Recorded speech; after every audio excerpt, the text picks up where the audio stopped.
शिवाय नमस्तुभ्यं। आज महाराज जी ने कुछ ज्येष्ठ माह के मंगलवार के उपाय बताए हैं। महाराज जी ने बताया है कि ज्येष्ठ मास में शनिदेव जयंती, गंगा दशहरा, निर्जला एकादशी, वट सावित्री पूर्णिमा आदि विशेष पर्व तो आते ही हैं। साथ में ये मास भगवान हनुमान को समर्पित भी है, ये महाराज जी ने बताया। इस माह में पड़ने वाले मंगलवार को बड़ा मंगल कहते हैं। भाषा अपभ्रंश में इसे बुढ़वा मंगल भी कहा जाता है।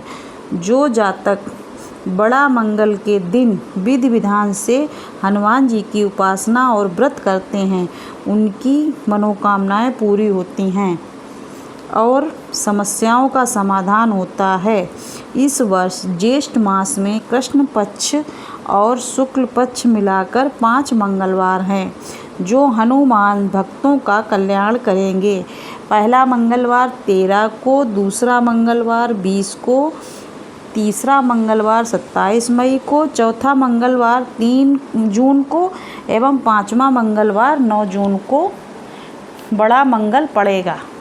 ये 4 मंगलवार जेठ मास में पड़ रहे हैं। जेठ मास अति प्रिय।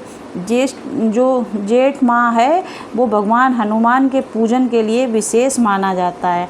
हनुमान शक्ति, ऊर्जा और विद्वता से अगण्य कहे गए हैं।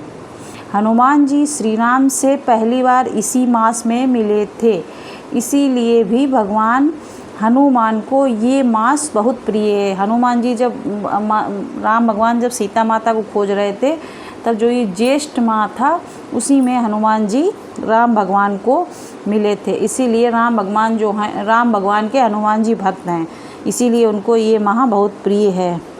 सूर्य की ऊष्मा से अत्यंत तपने वाले ज्येष्ठ मास को देव उपासना के लिए महत्वपूर्ण कहा गया है।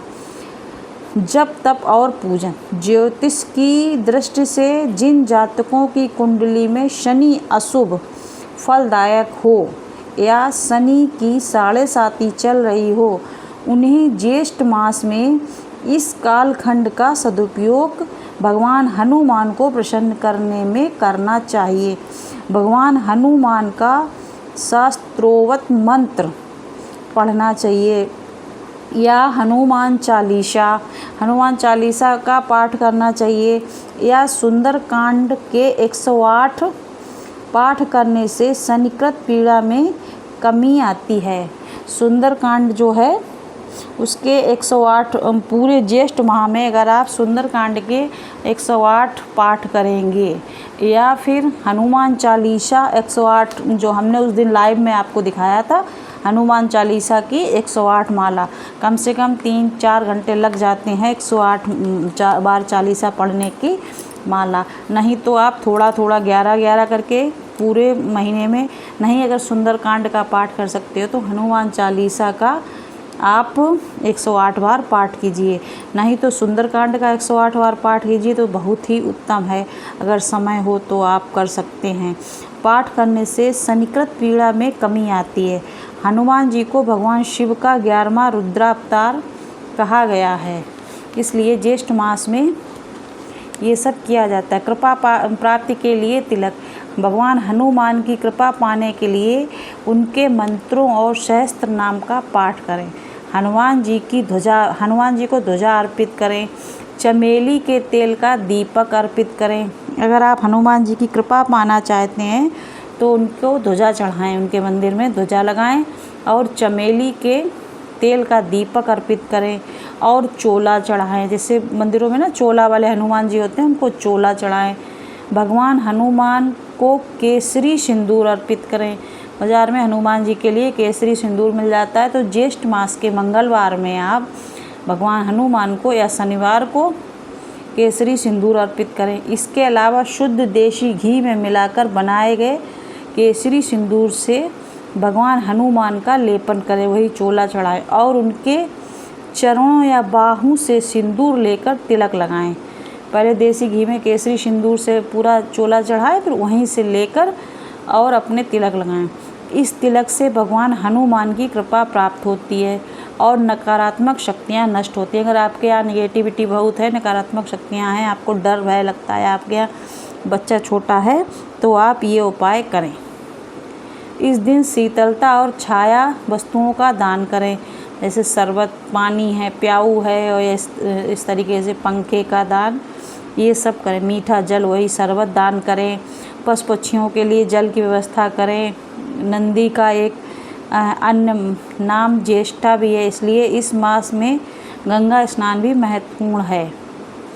ज्येष्ठ मास में अर्जुन वृक्ष लगाने और उनकी पूजा करने से सौभाग्य और समृद्धि का मार्ग खुलता है। नकारात्मक शक्तियों का भय नष्ट होता है। शक्ति और अदम्य साहस की वृद्धि होती है।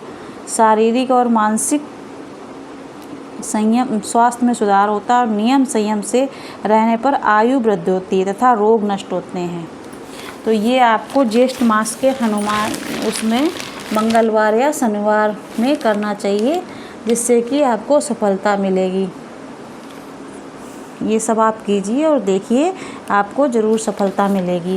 कुछ उपाय हमने दूसरे वीडियो में बताए हैं माला वाले, वो भी आप कर सकते हैं। मंगलवार किसी भी मंगल, और हनुमान चालीसा जो वो उठाया जाता है ना, कि उसमें क्या होता है, वो हनुमान चालीसा का आपको हम लाइव दिखाएंगे, इसी दिन करेंगे। अगर आपकी कोई बहुत ही बड़ी मनोकामना है तो आप क्या करें कि ज्येष्ठ मास में, पहले तो किसी भी महीने में कर सकते हैं, लेकिन ज्येष्ठ मास हनुमान जी के लिए बहुत ही ज़्यादा प्रिय होता है।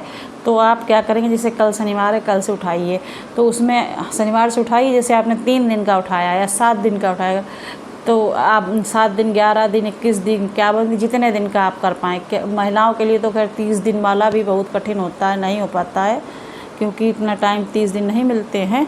पुरुषों के लिए तो हो जाता है। उसमें आपको क्या करना है, एक ही समय रखना है। जैसे 9 बजे तो 9 बज के 2 मिनट भी नहीं होना चाहिए। 9 तो 9 बजे शुरू करना है। 10 तो 10, 7 तो 7, 8 तो 8 बज के 5 मिनट तो 8 बज के 5। इस तरीके से आपने 3 दिन का उठाया, हमने तो उठाया था, हमें बहुत ही फल प्राप्त हुआ था। आप भी एक बार ज़रूर करके देखिए। कल शनिवार है, कल से कीजिए। शनिवार, इतवार, सोमवार 3 दिन चलेगा आपका।